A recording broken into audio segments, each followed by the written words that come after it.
welcome to my channel Study with me. Okay, so today we'll talk about the chapter which is The Prince, and the subject is Literary Movements of MA First Semester English. So now here I'll discuss this question, which is the most repeated question in the exams. The question says, how does Machiavelli define the ideal prince? What are the traits that he sees, good or bad? Why does Machiavelli claim that it is better for a prince to be both loved and feared? Is it possible for a prince to be both? What are the qualities of the ideal prince? Now here we are talking about जो Machiavelli है वो ideal prince को कैसे define करते हैं, वो traits क्या बताते हैं कि ideal king के good हैं कि bad हैं. Why does Machiavelli claim कि वो क्यों बोलते हैं कि अगर एक prince है तो उनको उनकी जो प्रजा है वो love भी करे and उनसे डरे भी. और इज इट पॉसिबल, क्या ये पॉसिबल है कि एक प्रिंस दोनों चीज़ें कर सकता है? वट आर द क्वालिटीज़, और उनकी क्वालिटीज़ क्या होती है आइडियल प्रिंस बनने के लिए? So now I have added some quotes from the text. So it is a must that you should quote the lines from your text, because this will enhance your answer. Okay, so the lines are: a prince must consider it of little account if he incurs the reputation of being a miser, for this is one of those vices that enables him to roam. कि अगर Prince को लगता है कि अगर उसको Prince को अपनी रेपुटेशन दाव पे लगा के एक ऐसा भी रखना है कि हाँ वो एक क्रूअल इंसान भी लगे, लेकिन उससे क्या हो रहा है कि उससे वो रूल कर पा रहा है, उससे उसको रिजल्ट्स आ रहे हैं, तो उसको वो चीज़ कर लेनी चाहिए एंड उसे डरना नहीं चाहिए. मैकियावेली क्या है, एक पॉपुलर राइटर हैं, तो मैं थोड़ा सा हमने राइटर के बारे में भी डाला है, बट हम प्रॉपर इतना ज़्यादा डिटेल में नहीं जाते क्योंकि हमने क्वेश्चन पे ही रहना है जो क्वेश्चन पूछ रहा है. Okay, so Machiavelli is a very popular writer, particularly because he has given practical and useful advice to the kings and princes to make them great and successful. कि जो Machiavelli हैं उन्होंने बहुत ज़्यादा अच्छी एडवाइस दी है, तभी उनको एक पॉपुलर राइटर माना जाता है. जो एडवाइस वो किंग और प्रिंस को देते थे वो बहुत ज़्यादा वैल्यूएबल और सक्सेसफुल रहती थी. For him, the prince denotes a chief man, a distinguished person who hold a high and key position in the administration of the state. अब वो बोलते हैं कि Machiavelli के लिए कौन प्रिंस है, क्या उसकी ड्यूटीज होती हैं. For him, for Machiavelli, Prince क्या होते हैं, एक चीफ मैन होते हैं जो कि एक डिस्टिंग्विश पर्सन होते हैं, और वो जो बोलते हैं अगर हाँ तो हाँ ना तो ना, तो उनके पास एक बहुत बड़ा एक की रोल है, उनके पास एक पोजीशन है एडमिनिस्ट्रेशन में. In his work The prince, he has disclosed his purpose of guidance to the prince, particularly the new ones. अब उन्होंने क्या बोला है, उन्होंने एक जैसे सेल्फ हेल्प बुक होती है वैसे ही उन्होंने प्रिंस के लिए किंग्स के लिए एक बुक बनाई है. उनके वर्क में क्या पता लगता है कि ऐसे ऐसे प्रिंस को होने चाहिए. ठीक है, for example of pope Julius 2, ये मैंने सारे टेक्स्ट में से एग्जाम्पल्स लिए हैं विच विल बी हेल्पफुल अगर आप अपने आंसर में इसको मेंशन करोगे. इन इस work the example of Pope Julius II, present king of France and present king of Spain, Machiavelli explained that only those who were considered miserly were able to accomplish great deeds. कि जो जिनको वो लोग जिनसे उनकी प्रजा डरती थी वो ही ग्रेट चीज़ें कर पाए और उन्हीं को ही आगे रूल करने का मौका मिला, क्योंकि उनको पता था कि उन्होंने अपना किंगडम कैसे संभालना है. किनको पता था, pope Julius 2 and present king of France and present king of Spain. ठीक है, अब उसके बाद क्या आ जाती है, ये इसलिए बन पाए क्योंकि those who were considered miserly were able to accomplish great deeds. कैसे? बिकॉज अगर वो क्रूअल ना होते, अगर वो चीज़ें ना करते अपने मुताबिक, तो जो बाकी जो रूलर्स थे जो दयालु थे या फिर वो बस बाद में हर चीज़ में एक जगह से सोचते थे, तो वो तो ख़त्म ही हो गए. अदर्स वर ऑल वाइब्रो, और वो इसलिए सर्वाइव कर पाए क्योंकि वो माइजर थे. ठीक है, by not robbing their subjects with extraordinary taxes and being able to carry out so many enterprises. अब इसमें क्या हो गया कि अगर एक किंग दयालु बन के बार बार अपने ट्रेजर से देता जाएगा तो वो चीज़ें कभी तो खाली होंगी. बट अगर एक जो किंग है वो माइजर है, ठीक है, बेशक वो थोड़ा क्रूअल है जो भी है, लेकिन वो अपनी प्रजा से फालतू के टैक्स नहीं लेता है. ठीक है, वो अपने सब्जेक्ट्स को तंग नहीं करता है कि हाँ मैं इतना इंटरेस्ट बढ़ा दूंगा, इतना टैक्स ले लूंगा. बाद में वो उनका ट्रेजर पूरा रहता है, तो उससे क्या होता है कि जो उनकी प्रजा है उसको कोई प्रॉब्लम नहीं आती है, एंड फिर वो प्रजा भी ठीक रहती है, और प्रजा कहती है जो किंग बोल रहा है वो ठीक बोल रहा है एंड जो उन कह रहे हैं हमें मान लेना चाहिए. ठीक है, फिर उसके बाद आ जाता है टैक्सेस वाली बात हमने कर ली है. By not being generous were the people were those powerful these powerful princes strategies to stay in power by quoting few lines. अब उन्होंने बोला कि ये स्ट्रैटेजी होती थी प्रिंस और किंग्स की कि ऐसे रह के ही वो लोग सर्वाइव कर पाएंगे. अब मैंने, अगर आपको पूरी लाइन नहीं याद रहती है तो आप इसको थोड़ा सा स्टार्टिंग का लिख के डॉट डॉट डॉट डाल सकते हो. ओके, सो ये मैंने टेक्स्ट से फिर दोबारा एक लाइन ली है. और व्हाट इज नॉट योर्स और your subjects you can be a more generous donor as were Cyrus, Caesar and Alexander. कि or what is not yours or your subjects. Spending the wealth of others does not lessen your reputation but only adds to it. कि अगर एक king है वो अपने treasure में से निकाल के नहीं दे रहे हैं, वो अपने सब्जेक्ट्स को नहीं ऐसे वो क्रूअल तरह बोल रहे हैं कि हाँ हमें दो आके दो, या फिर उनको तंग नहीं कर रहे हैं कि हाँ हमें टैक्सेस दो, एंड वो अपना ट्रेजर भी नहीं दे रहे हैं. एंड उसके अलावा जैसे सपोज कि उन्होंने कोई किंगडम में ऐसे उन्होंने जाके वॉर करी और कोई किंगडम उन्होंने वॉर में जीत लिया है, उस किंगडम का वो ट्रेजर आके अपनी प्रजा में बांट रहे हैं, उसके साथ जो मर्जी कर रहे हैं, तो इससे क्या हो रहा है, उनकी लाइबिलिटी नहीं बढ़ रही है, इससे बल्कि प्रजा खुश हो रही है. वो अपने आर्म फोर्सेस को ज़्यादा स्ट्रॉन्ग कर सकते हैं, वो वेपन्स ले सकते हैं, वो वाली चीज़ हो जाएगी. बट वो है ना कि उनका फिर भी उनका जो खुद का किंग का एक ट्रेजर है वो चीज़ रहेगी, सब्जेक्ट्स के पास पैसा रहेगा और उनकी रेपुटेशन भी बढ़ेगी क्योंकि उन्होंने जो किंगडम जीता है वॉर में उनका ट्रेजर वो यूज कर रहे हैं, ना कि अपना या अपनी प्रजा का. So this is the best quality that a leader, that a king और अ प्रिंस शुड हैव. ठीक है, उसके बाद क्या होता है, which man generosity leads you both to one and to other. की जेनरोसिटी, देखो जेनरस वो कहाँ हो रहे हैं, जेनरस वो हो रहे हैं कि जहाँ पे उन्होंने किसी और किंगडम का ट्रेजर को लूटा है और फिर वो अपने सब्जेक्ट्स को बांट रहे हैं. So it is wiser to live with reputation of a miser which gives birth to an infamy without hatred. कहते ठीक है कि अगर थोड़ा डर भी रहे और रहे कि हाँ ये राजा तो बहुत क्रूअल है, अगर कुछ बोला तो मार देगा, ठीक है, वैसी वाली रेपुटेशन होए भी, लेकिन आपकी प्रजा के लिए वो ठीक रह रहा है तो चलता है. बिकॉज अगर आप बहुत ज़्यादा दयालु हो तो सारे आपसे एक्सपेक्ट करेंगे कि अगर उनको कोई भी प्रॉब्लम है चलो किंग के पास, चलो किंग के पास, किंग बहुत हेल्पफुल है. ठीक है, किंग को भी तो अपनी एक इंसान का नहीं किंग का सोचना ना, किंग को पूरी प्रजा का सोचना है. तो इस करके ये ठीक बात है. फिर उसके बाद क्या आ जाता है, हमने बात कर दी कि infamy without hatred than to be force to incur the reputation of rapacity because you want to be considered generous which gives birth to infamy with hatred. कि अगर आप जेनरस हो, ठीक है, आपने करते गए और सपोज कोई ट्रेजिडी आ जाती है, कोई ट्रेजिडी हो जाती है एंड तब आपको एकदम से चाहिए, आपको पैसे चाहिए, इंटरेस्ट चाहिए, तब वो आप चीज़ें कहाँ से लाओगे, फिर आपको अपनी प्रजा को ही बोलना पड़ेगा ना कि हाँ कि मेरे को टैक्स दो, और उसमें आपको लोग कितना हेट करेंगे. इससे अच्छा पहले आपको लोग हेट करें या फिर कुछ ऐसा करें कि वो उनको पता लग जाए कि ये राजा के सामने हमारी दाल नहीं गलेगी, क्योंकि आप राजा ने सबका सोचना है. तो वो चीज़ बेटर है, ना कि आप एक फेक उसका एक नकाब डालो कि हाँ हम देंगे, बट आपके पास खुद के पास ही कुछ ना हो तो आप अपनी प्रजा को कैसे संभालोगे. ठीक है, वो वाली चीज़ हो गई. अब हम क्या करते हैं कि अब हम और इसके बारे में बात करें. जैसे कि क्वेश्चन था ना कि why does Machiavelli claim that it is better for a prince to be both loved and feared. यहाँ पे हमने उसकी भी बात कर ली. And now we are talking about Machiavelli by stating his own experiences. जहाँ पे बार बोलो उन्होंने कि मैकियावेली का बताओ कि मैकियावेली ने डिफाइन कैसे करा आइडियल प्रिंस, वो चीज़ है. मैंने 2-3 क्वेश्चन को क्लब कर दिया. Machiavelli by stating his own experiences, उन्होंने खुद एक्सपीरियंसेस डाले. Explains that the traits he sees as good और bad in a Prince.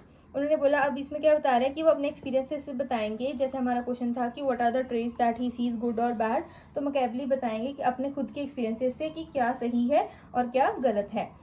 he talks about how there is a difference between how one lives and how one ought to live. कि एक होता है कि कैसे हम जीते हैं और एक हमें कैसे जीना चाहिए. ये किसकी बात हो रही है, किंग की, कि कैसे किंग जीते हैं एंड कैसे उनको जीना चाहिए. ये आप उन्हें लाइन लिखोगे तो आपका बहुत अच्छा आंसर इन्हांस लगेगा कि how one lives and how one ought to live. A man who wishes to profess goodness at all times will come to ruin among so many who are not good. कि अगर बात हो रही है कि हाँ उसको, अगर एक इंसान है जो हम बोलते हैं कि हाँ बड़ा अच्छा है, उसको अगर वो इंसान खुद को अच्छा है तो उसको सारे अच्छे ही दिखते हैं. ठीक है, अगर कोई ऐसा इंसान किंग होगा तो क्या होएगा, काफ़ी टाइम पे क्या होएगा कि लोग आएंगे, वो बोलेंगे कि हाँ अच्छा है. To profess goodness at all time will come to ruin among so many who are not good. की वो क्या हो जाएगा, जो अच्छे लोग नहीं वो कहेंगे ये तो बड़ा दयालु है, तो बड़ा काइंड है, इसका हम फ़ायदा उठा लेते हैं, इसकी काइंडनेस का फ़ायदा उठा के हम इसकी सीट ले लेते हैं, वो वाली चीज़ हो जाएगी. तो ये ज़्यादा गुडनेस दिखाना भी गलत बात होगी. ठीक है, उसके बाद क्या जाता है, so many are not good, वो वाली हमने बात कर ली. People who are on a higher level are जज by some of those qualities that bring them. अब जैसे कि अब जो हाई लेवल पे होता है उसको हमने जज करना ही करना है. वो एक ह्यूमन नेचर है कि जो हायर पोजीशन पे है वो बेशक हमारे पास उतनी मतलब उतना हमारे पास नॉलेज हो कि हो भी हो ना भी हो, तब भी हम किस इंसान को जज करेंगे. तो वो क्वालिटीज़ हैं कि हम कैसे जज करते हैं. अब वो बात आ गई कि हम इधर उनको ब्लेम करते हैं या फिर उनकी प्रेस करते हैं. कि अगर उन्होंने कुछ भी ऐसे क्रूअल करा तो हम कहेंगे कि यार क्या कर दिया, कैसा सा रूलर है. बट यही अगर उन्होंने जो चीज़ करी वो इवेंचुअली जो हमारी उनकी जो किंगडम है, जो उनके जो आगे प्रजा है, उसका वो उन्होंने अच्छा कर दिया, भला कर दिया, तो वो ही लोग उनको प्रेस करेंगे. Therefore a prince if he wants to maintain his state and authority must learn not to be always virtuous. कि इतना ज़्यादा भावनाएं नहीं रखनी, इमोशंस के साथ किंगडम नहीं चलते हैं. But to be able to use virtue और वाइज अकॉर्डिंग टू नेसेसिटी. कि उनको अपना दिमाग लगाना, कभी अच्छा कभी बुरा कैसे करना है, कितनी अमाउंट में करना है, वो अपने आप उनको सोचना और पता होना चाहिए. दो ही स्टेट्स, कौन ही इधर मकैवली हैं, दो ही states that it is not possible to have every quality that will make a king good because the human condition does not permit it. कि अब ऐसा तो हो नहीं सकता कि सर्वगुण संपन्न हमारे किंग हो, नहीं, क्योंकि वो भी एक ह्यूमन है. तो ज़रूरी नहीं है कि हर सारी गुड क्वालिटी जो एक किंग में होनी चाहिए वो एक किंग में एक्चुअल में हो. क्योंकि इवेंचुअली तो क्या है, वो ह्यूमन है और ह्यूमन कंडीशन इतना परमिट नहीं करती कि हाँ एक पर्सन ऑलराउंडर हो. ऑलराउंडर एज इन कि किंग में उनको क्या क्या क्वालिटीज चाहिए, तो ज़रूरी नहीं है, कुछ ना कुछ तो लूपहोल्स होते हैं जिसके ऊपर किंग को वर्क ऑन करता रहना चाहिए. So prince must be prudent enough to know how to escape that the infamy of those vices that would take the state away from him and be on guard against those vices that will not take it from him. कि whenever possible, कि अगर उनको पता लग रहा है कि कोई जो चीज़ है, सपोज अगर किसी ने उनको सोल्यूशन भी दिया कि आप ऐसे ऐसे करो, ठीक है, वो हमने जैसे एडवर्ड 2 में देखा था कि वो एडवर्ड 2 के जो किंग थे, ठीक है, उन्होंने अपने फ्रेंड की बात मानी तो उससे क्या हुआ, किंगडम चला गया. तो वो भी है कि उनके अंदर दिमाग होना चाहिए, दिमाग या फिर हम कहते हैं एक स्मार्टनेस होनी चाहिए किंग में कि क्या चीज़ माननी है, कितने लेवल तक माननी है और कितनी नहीं माननी और कितनी मनवानी है. तो वो चीज़ वेन एवर पॉसिबल किंग को पता होनी चाहिए. A prince should carefully take everything into account. Maybe he will discover that something which appears to be a virtue if pursued will result in his ruin. क्या कभी उनको ऐसा लगेगा कि हाँ अगर ये वॉर पे अगर इन्होंने कर ली, इस टाइम पे ये वाली पॉलिसी इंप्लीमेंट कर दी तो अगर वो किंग के लिए नहीं ठीक होगी, तो किंग को ऐसा लग रहा है कि नई चीज़ नहीं चलेगी, तो ही शुड टेक एक्शन उसी टाइम पे देर एंड देन, एंड बाद में उसका वेट नहीं करना चाहिए. बट ये तभी कर पाएंगे अगर एक प्रिंस में एक वर्चू होगी. ठीक है, उसके बाद क्या होता है, हम वर्चू में ये भी कह सकते हैं कि हाँ फार साइटेडनेस कितनी है, कि हाँ वो कितनी दूर तक का सोच सकते हैं कि ये पॉलिसी का आगे जाके और कितने सालों में क्या फ़र्क पड़ेगा. While some other things which seems to be wise if pursued well secure his safety and his well-being. And जहाँ पे उनको लग रहा है कि अभी इसमें पॉसिबिलिटी नहीं दिख रही है लोगों को, लेकिन किंग को समझ में आ रहा है कि हाँ इस चीज़ में पूरी पॉसिबिलिटी है, तो उससे फिर उनको पीछे नहीं हटना चाहिए. एंड वो उनकी सिक्योरिटी भी इंश्योर कर रहा है, वेलबींग भी कर रहा है, तो वो चीज़ प्रिंस को उसके साथ गो हेड कर देना चाहिए. फिर the ideal prince according to Machiavelli must not be bound by traditional ideas of morality. Instead he should be shrewd, practical and flexible. ये नहीं कि हाँ अगर मॉरल, जैसे होते हैं ना एक मॉरल इंसान ये चीज़ होता है, ऑनेस्ट होता है, काइंड होता है, हर चीज़ में हेल्पफुल होता है. बट अगर किंग को पता लग रहा है कि हाँ ये चीज़ें उससे नहीं हो रही है, हम आइडियल प्रिंस कहते हैं ना, हाँ बहुत अच्छा राजा, अपनी प्रजा को लव करने वाला, प्रजा की हर बात मानने वाला. बट अगर प्रजा को नहीं समझ में आ रहा, किंग देखो किंग वो क्यों है, क्योंकि वो लीडर है, वो लीडर है इसलिए उसमें कोई क्वालिटीज़ है, तभी वो अपना किंगडम मेंटेन कर पाएगा ना. तो आइडियल प्रिंस अगर हम कहें कि हाँ वो नहीं है, कि ट्रेडिशनल नहीं उसको होना चाहिए कि हाँ मॉरल मॉरल मॉरल, हर टाइम पे मॉरल काम नहीं आते हैं, किंग को कठोर बनना पड़ता है. So instead he should be shrewd, practical and flexible. He should know when to keep faith and when to break it. कि कब उनको हर चीज़ किसी पे फेथ करना चाहिए एंड कब उनको वो ब्रेक करना चाहिए. फेथ एंड वो चीज़ उनको पता लगी. And when to be merciful, when to be cruel, when to be generous and when to be miserly. तो वो चीज़ ये ऐसे चीज़ें हैं ना, ये बार बार आपको, जैसे ये चीज़ ये जो चैप्टर है उसमें बार बार रिपीट होती जा रही हैं, तो आपको उसको ऐसे रिपीट करना है कि जो आपने वर्ड्स पहले यूज़ कर लिए हैं आप उसको ना यूज़ करो, बिकॉज देन फिर एग्जामिनर को ऐसा लगेगा कि आपने वही चीज़ को बार बार रिपीट कर रखा है. बट क्योंकि बार बार मैकियावेली ने भी इनको इसी चीज़ को समझाते हुए बार बार उस चीज़ को रिपीट कर रखा है, एग्जाम्पल्स के थ्रू ऐसे, तो आपको भी थोड़ा स्मार्ट वे में इस क्वेश्चन को आंसर करना है. Okay, so for Machiavelli it is better to be feared than loved. अब वो मैकेवली का व्यू पॉइंट आ गया, क्योंकि बार बार क्वेश्चन में ये पूछा कि मैकेवली के अकॉर्डिंगली बताओ, तो हम बार बार मैकेवली का जिक्र कर रहे हैं, मेंशन कर रहे हैं उनको. So Machiavelli it is better to be feared than loved if one cannot be both love. अब उन्होंने क्या बोला है कि मैकेवली वो बोलते हैं कि ठीक है, अगर कोई प्रजा उनसे डर रही है तो बेटर है कि उनको लव ना करे एंड उनसे डरे, एटलीस्ट उनका काम तो करेगी. ठीक है, अगर क्योंकि एक पर्सन दोनों नहीं हो सकता है, तो ऐसे क्या हम बोलते हैं कि love rest on the subjects affection which can change but fear rest on the dread of punishment. कि अब भी देखो, लव है, अफेक्शन है, किंग ने आज कुछ अच्छा करा, प्रजा उनके साइड हो जाएगी. बट उनके जो सब्जेक्ट्स है, वो सब्जेक्ट्स कौन हो गए, उनके प्रजा. तो उनके जो सब्जेक्ट्स है वो आज किंग ने कुछ अच्छा करा उनके लिए, तो हाँ जय जय जय करेंगे. बट कल को किंग ने कोई एक ऐसा ऐसे ज्यादा श्रूड कोई डिसीजन ले लिया, तो फिर वो ही जो सब्जेक्ट्स है वो उनको गलत बोलेंगे. तो इस कहते हैं इससे अच्छा बेटर है कि हाँ आप उनको हेट करो, कोई बात नहीं चलेगा, डर रहो, क्योंकि अगर पनिशमेंट का डर रहेगा तो फिर वो चीज़ करने की कोई जरूरत नहीं करेगा, किसी के अंदर इतनी वो नहीं आएगा, करेज नहीं आएगा कि वो चीज़ करे. So it is better to be fear than loved. और ये क्या बोलता है कि ये मेथड रिलायबल भी है, विच इज़ मोर रिलायबल. फिर हाउएवर ही ऑल्सो वॉन्ट, यहाँ पे ही कौन की बात हो रही है, मैकेवली की. However he also wants that a prince must avoid being hated because hated leads to conspiracies and rebellion. अब ऐसा ना हो कि राजा सो रहा हो ना उसको आके कोई मार दे. तो कहते हैं इतना भी हेटरेड वाली चीज़ नहीं जानी चाहिए कि हाँ उनको हेट ही करने लग जाए उनके सब्जेक्ट्स, वो चीज़ नहीं हो जाती. क्योंकि जितना हेटेड होगा उतना ही किंग अपने आसपास वालों पर कम विश्वास कर सकेंगे एंड ट्रस्ट ही नहीं होगा. अगर वो मतलब खाने से पहले भी ये सोच रहे हैं, वो तो चलो होता ही है कि हाँ किंग को तो बहुत सारे लोग मारना चाहते हैं, बट इतनी कॉन्स्पिरेसीज हो जाएंगी और रिबेल करने लग जाएंगे लोग, तो भी फिर किंगडम नहीं चल पाएगा. तो हर चीज़ एक लिमिट में होनी चाहिए. फिर हो जाता है कि Machiavelli claims that it is desirable. अब हमारा क्वेश्चन था तो हमने दोबारा उसके बारे में बात करी, क्योंकि हमने 3 to 4 क्वेश्चन क्लब कर रखे हैं. So Machiavelli claims that it is desirable for a prince to be both loved and feared, but since the two rarely go together it is much safer to be feared. अब वही बात होगी कि हमने एक प्रॉपर एक line बना दी कि डिजायरेबल है for a prince to be both loved and feared, but क्योंकि ये चीज़ें दोनों इकट्ठे नहीं जा पाती हैं और कभी कभी ही जा पाती हैं, तो इसमें सेफर है कि इंसान जो सब्जेक्ट है वो किंग से फियर ही करे, लव को छोड़ो. Yet this fear must not turn into hated. जैसे हमने पहले बात करी, देखो हमने पहले ये बात करी कि हाँ वो कॉन्स्पिरेसीज हो जाएंगी, तो अब हम यहाँ पे बोल रहे हैं कि फियर जो है वो हेटेड में टर्न नहीं होना चाहिए. क्यों? फिर इसमें एग्जाम्पल मैंने दिया है कि in this reference he has given the example of Caesar Borgia. He was considered to be cruel, but जैसे ये एग्जाम्पल है ना,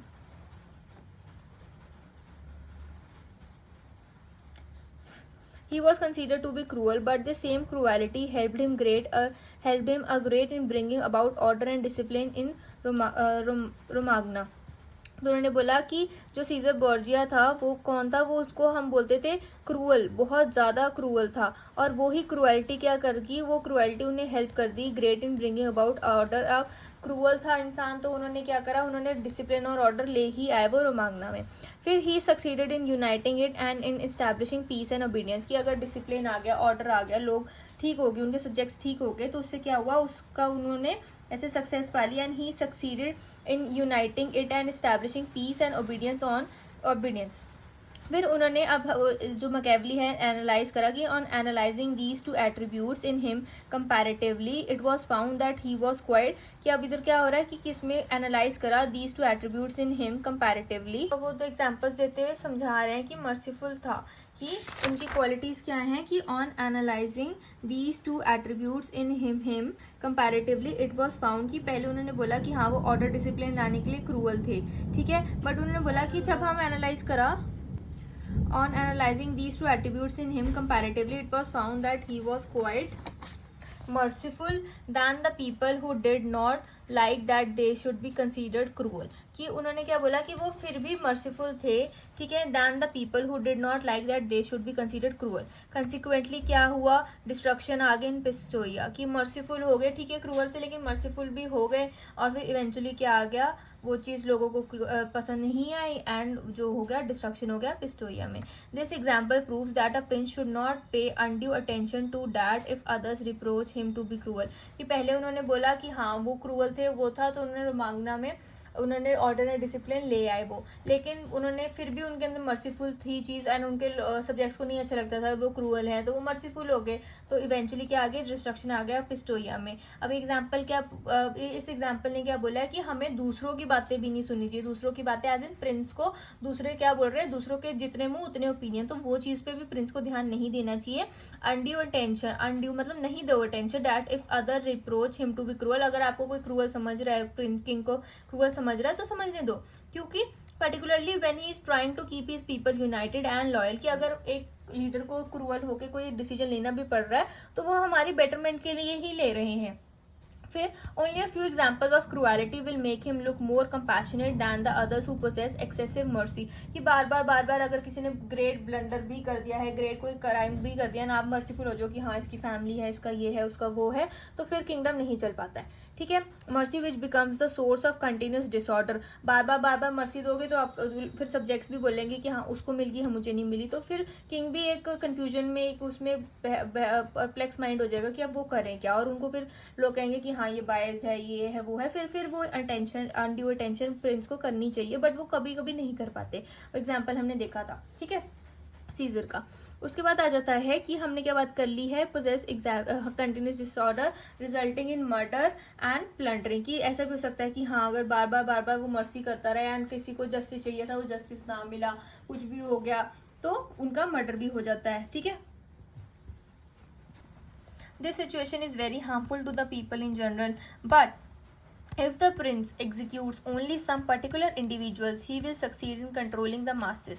अब उसमें क्या बोला कि वो थोड़े से लोगों को अपने साथ लेके चलता है, वो पूरी सब्जेक्ट्स को लेके नहीं चलता है, वो पूरे सबको से पूछता नहीं है, लेकिन वो क्या करता है, प्रिंस थोड़े से ही लोगों को ही, पर्टिकुलर इंडिविजुअल्स को ही अपने साथ लेके चलता है कंट्रोल करने के लिए मासेस, तभी क्या होता है, वो कंट्रोल कर पाता है चीज़ों को। This is more important for a new Prince because he cannot escape the reputation of being called cruel, कि अगर उसने वो चीज़ें करनी है तो वो रेपुटेशन उसको क्रूअल की एक्सेप्ट करनी पड़ेगी कि हाँ वो क्रूअल है।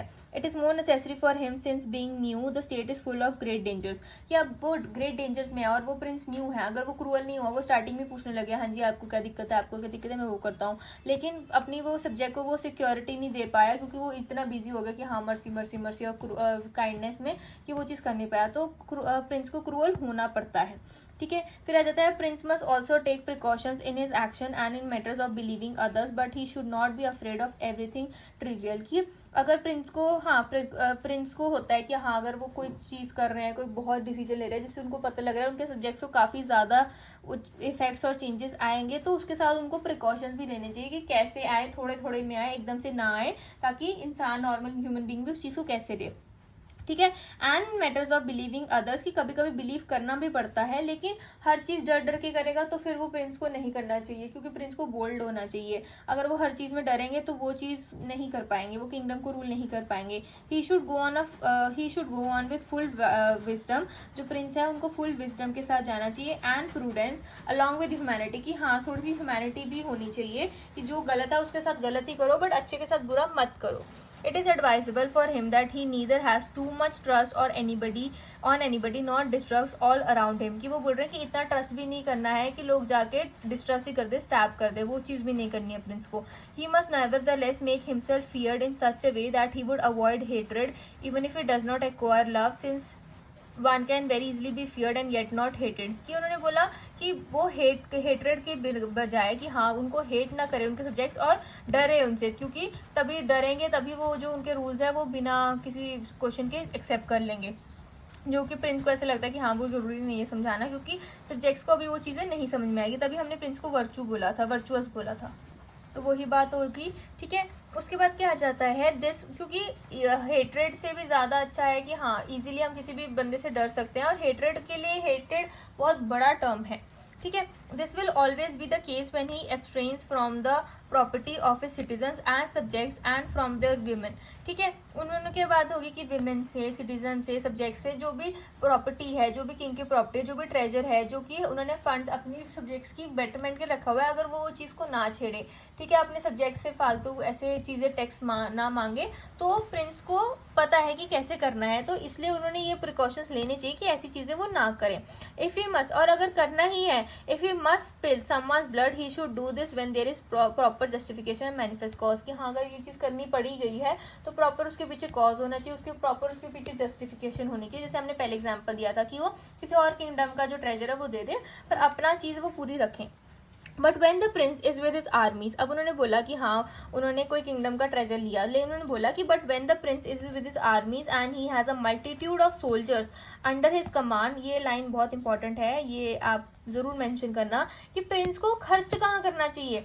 प्रिंस को खर्च करना चाहिए अपनी आर्मीज पे, अपने सोल्जर्स पे, अपने वेपन्स पे, ताकि क्योंकि वो ही तो अल्टीमेटली जाके लड़ाई करेंगे ना, प्रिंस अकेला तो लड़ाई कर नहीं पाएगा, तो अल्टीमेटली उनकी सोल्जर, उनकी जो आर्मी है वो स्ट्रांग होनी चाहिए, एंड वो सारी जो मनी है, वो सारा ट्रेजर है, वो किसको जाना चाहिए, आर्मी को। Has a multitude of soldiers under his command, then it is absolutely necessary that he should not worry about being considered cruel, for without that reputation he will never keep an army united और prepared for any action. कि उन्होंने बात को देखो किस वे में रखा है कि अगर वो क्रूअल कहा भी जा रहा है तो ठीक है, लेकिन उसने अपनी आर्मी को देखना है, क्योंकि इतनी सारी आर्मी को यूनाइटेड रखना इजी नहीं है। फिर अब उसके बाद हमने फिर एग्जाम्पल डाल दिया, जितने एग्जाम्पल्स आप डालोगे उतना ज़्यादा आपका एग्जाम जो है इनहेंस लगेगा, आपके आंसर इनहेंस लगेंगे। इन this reference he has given the example of Hannibal, that while he had a very large army made up of all kinds of men that he commanded in foreign lands, there were never the slightest dissension either among themselves or against their।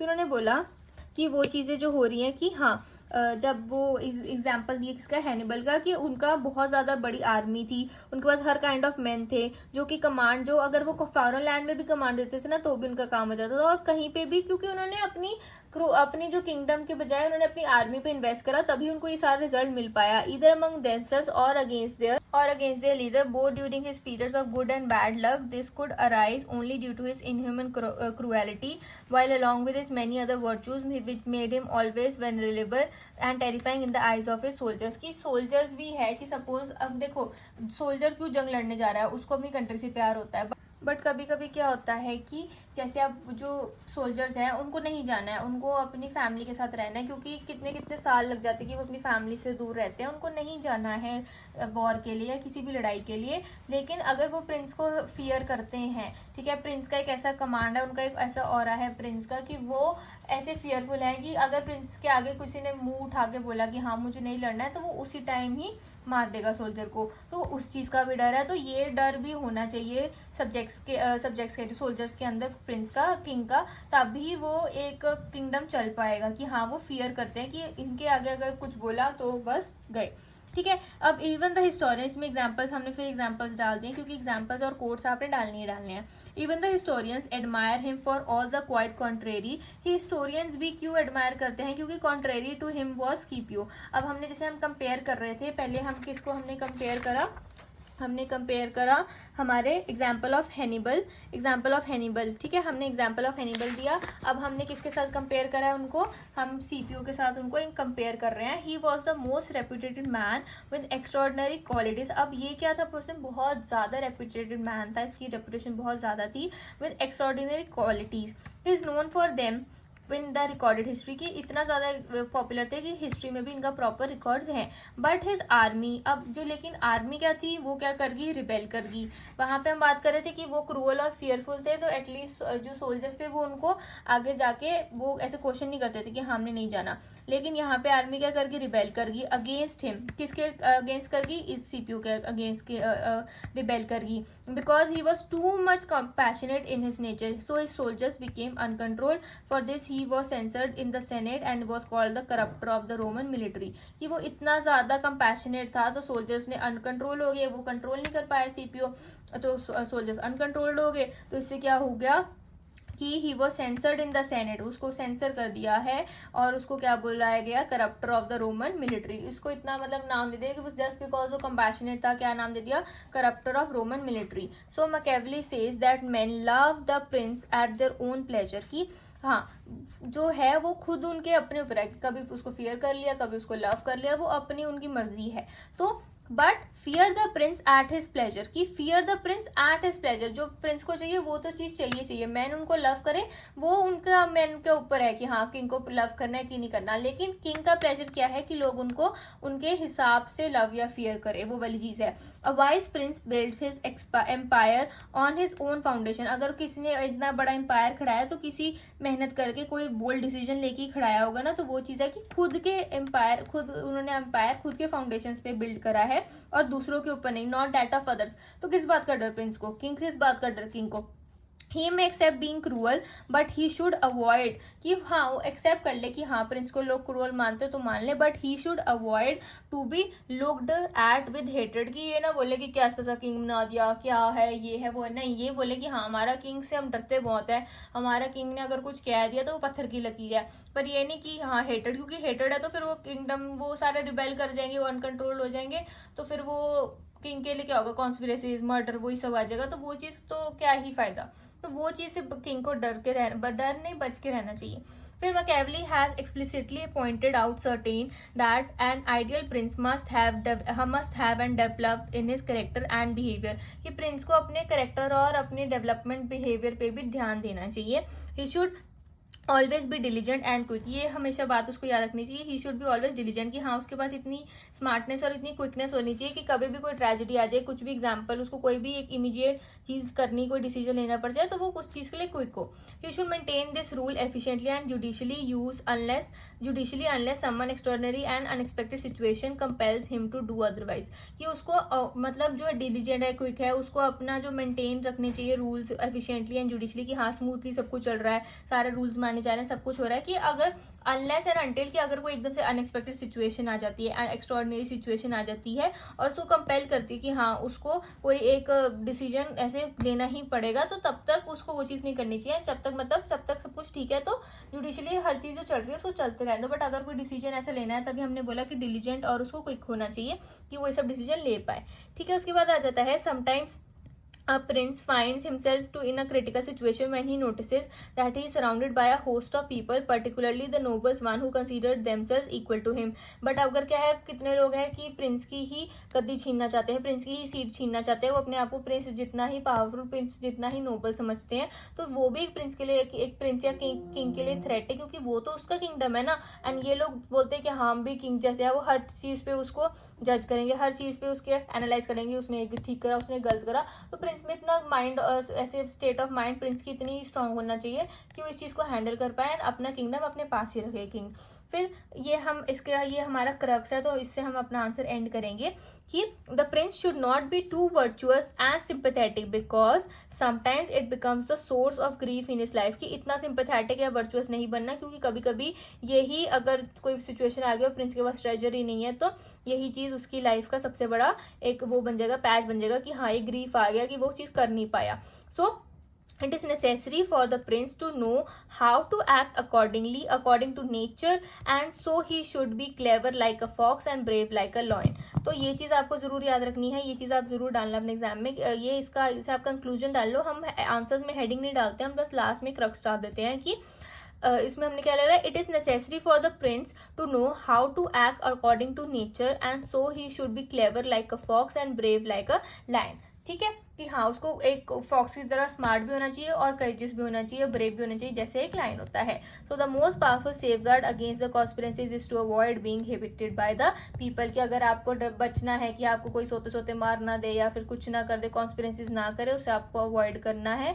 तो आपको क्या करना है, avoid, सबसे बड़ी चीज आपको avoid करना है being hated by the people. So here our video ends and I have concluded everything, I have explained everything. So इसके साथ आप मेरे को बताना कि आपको मेरा वीडियो कैसे लगा, and on any other topic जो आपको समझना है MA English, तो वो आप मेरे को कमेंट सेक्शन में बता सकते हो। Okay, bye my lovely viewers, thank you for watching. Please subscribe to my channel, please like my videos and comment to my channel. Thank you so much. Good day.